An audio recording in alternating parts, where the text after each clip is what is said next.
사랑하는 성도 여러분, 오늘 이 자리에 함께하신 모든 분들께 하나님의 평강이 가득하기를 기도합니다.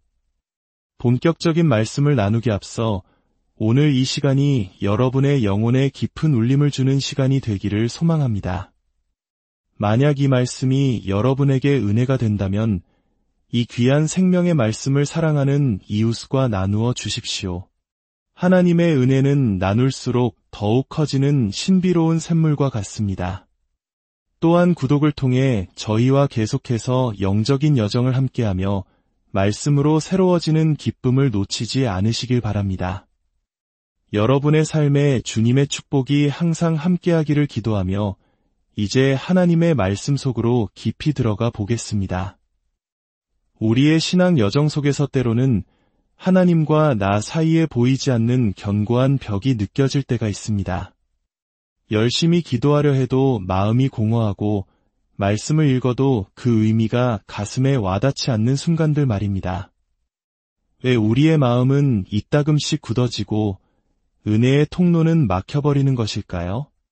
오늘 우리는 성경에서 가장 깊고도 신비로운 책 중 하나인 욥기, 그 중에서도 41장의 말씀을 통해 이 질문에 대한 답을 찾아보고자 합니다. 욥기는 단순히 한 인간이 겪는 고난의 이야기가 아닙니다. 그것은 고통의 끝자락에서 비로소 인간이 하나님을 대면하며 나누는 가장 정직하고 깊은 영적 대화의 기록입니다. 그리고 바로 그 대화의 정점에서 하나님께서는 욥에게 리워야단이라는 거대한 존재에 대해 말씀하십니다. 욥기 41장 1절은 이렇게 시작합니다. 내가 낚시로 리워야단을 끌어낼 수 있겠느냐, 노끈으로 그 혀를 맬 수 있겠느냐. 여기서 등장하는 리워야단, 과연 무엇일까요? 여러 주석가들은 이를 바다의 거대한 괴물, 혹은 악어와 같은 파충류, 고대의 거대한 뱀 등으로 묘사합니다. 고대 항해사들이 미지의 바다를 그린 지도 한켠에 두려움의 대상으로 그려넣었던 바로 그 바다 뱀이 바로 리워야단입니다. 성경은 이 존재를 묘사하며 그 누구도 열 수 없는 입, 무시무시한 이빨, 그리고 그 어떤 창이나 칼도 뚫을 수 없는 단단한 방패처럼 촘촘히 박힌 비늘을 가졌다고 말합니다. 심지어 16절과 17절에서는 그 비늘이 얼마나 견고한지를 이렇게 표현합니다. 그것들이 서로 달라붙어 있어 바람도 그 사이로 지나가지 못하는구나. 서로 이어져 붙었으니 능히 나눌 수도 없도다. 바람조차 통과할 수 없는 완벽한 갑옷. 바로 이것이 리워야단의 모습입니다. 하지만 하나님께서 욥에게 이 거대한 괴물에 대해 장황하게 설명하시는 이유는 단순히 신비한 동물을 소개하기 위함이 아닙니다. 이 모든 묘사의 핵심은 욥기 41장의 마지막 절 34절에 담겨 있습니다. 그것은 모든 높은 것을 내려다보며 모든 교만한 자들에게 왕이 되느니라. 그렇습니다. 리워야단은 단순한 짐승이 아닙니다. 그것은 바로 교만이라는 영적 실체의 상징이며 모든 교만한 자들을 지배하는 왕입니다. 하나님께서는 지금 욥에게 그리고 오늘을 살아가는 우리 모두에게 우리 영혼 깊은 곳에 도사리고 있는 이 교만의 영, 리워야단의 실체에 대해 경고하고 계신 것입니다. 이 교만의 영은 성경에서 5번이나 언급될 정도로 중요한 영적 존재입니다. 성경은 우리가 혈과 육을 상대하는 것이 아니라 통치자들과 권세들과 이 어둠의 세상 주관자들과 하늘에 있는 악의 영들을 상대한다고 분명히 말합니다. 리워야단은 바로 그 악한 영들 중에서도 가장 높은 지위를 차지하는 교만의 왕인 것입니다. 더욱 무서운 것은 이 영이 활동하는 장소입니다. 성경은 리워야단이 물 속에서 논이는 존재라고 말합니다. 성경에서 물은 종종 성령의 흐름과 임재를 상징합니다. 즉, 교만의 영은 성령의 역사가 있는 곳, 은혜가 흐르는 바로 그곳에 숨어들기를 좋아한다는 것입니다. 교회의 부흥 속에서, 개인의 신앙 성장 속에서 바로 그 은혜의 강물 밑바닥에 교만의 영, 리오야단이 교묘하게 떠리를 틀고 숨어 있을 수 있다는 사실을 우리는 기억해야 합니다. 그것은 우리의 눈에 잘 띄지 않는 탁한 물 속에 숨어 우리 삶을 장악할 기회를 노리고 있습니다. 그렇다면 우리 삶 속에 이 교활한 리오야단이 자리 잡고 있는지 어떻게 알 수 있을까요? 하나님께서는 욥에게 던지셨던 몇 가지 질문을 통해 우리 스스로를 진단할 수 있는 영적 테스트를 제공하십니다. 첫 번째 질문입니다. 그것이 어찌 내게 계속하여 간청하겠느냐? 여기서 간청이라는 단어는 히브리어 원어로 간구, 즉 도움을 구하는 기도, 애원하는 기도를 의미합니다. 교만의 영에 사로잡힌 사람은 결코 하나님께 간절히 기도하지 않습니다. 기도의 필요성 자체를 느끼지 못하기 때문입니다. 내 힘으로 할 수 있어. 내 지식과 경험이면 충분해. 굳이 기도까지 할 필요는 없지. 이런 생각들이 바로 우리 안에 리워야단이 속삭이는 소리입니다. 기도는 나의 무능함과 하나님의 전능하심을 인정하는 가장 겸손한 행위입니다. 우리가 기도하기를 멈추는 순간 우리는 스스로가 자신의 삶의 주인이라고 선언하는 것과 같습니다. 혹시 여러분의 삶에 기도가 메말라가고 있지는 않습니까? 어려운 문제가 닥쳤을 때 무릎 꿇고 하나님께 매달리기보다 자신의 머리와 인맥을 먼저 의지하고 있지는 않습니까? 그것이 바로 리워야단이 당신의 삶에 영향력을 행사하고 있다는 첫 번째 증거입니다. 예수님께서는 나는 포도나무요 너희는 가지라 그가 내 안에 내가 그 안에 거하면 사람이 열매를 많이 맺나니 나를 떠나서는 너희가 아무것도 할 수 없음이라고 말씀하셨습니다.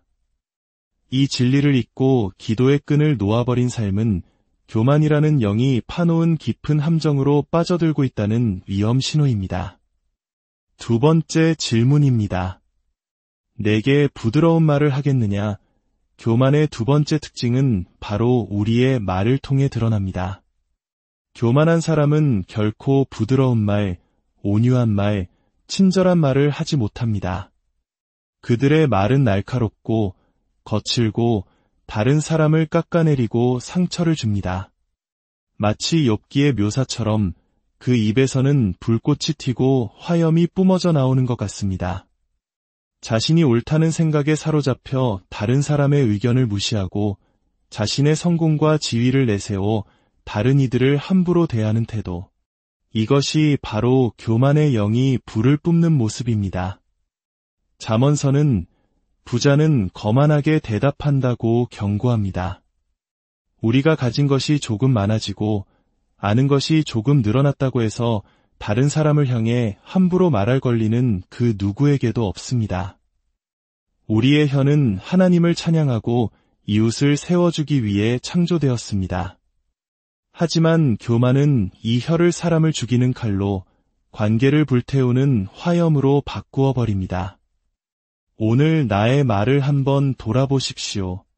나의 말은 사람을 살리는 생명의 말입니까? 아니면 상처 주고 무너뜨리는 파괴의 말입니까?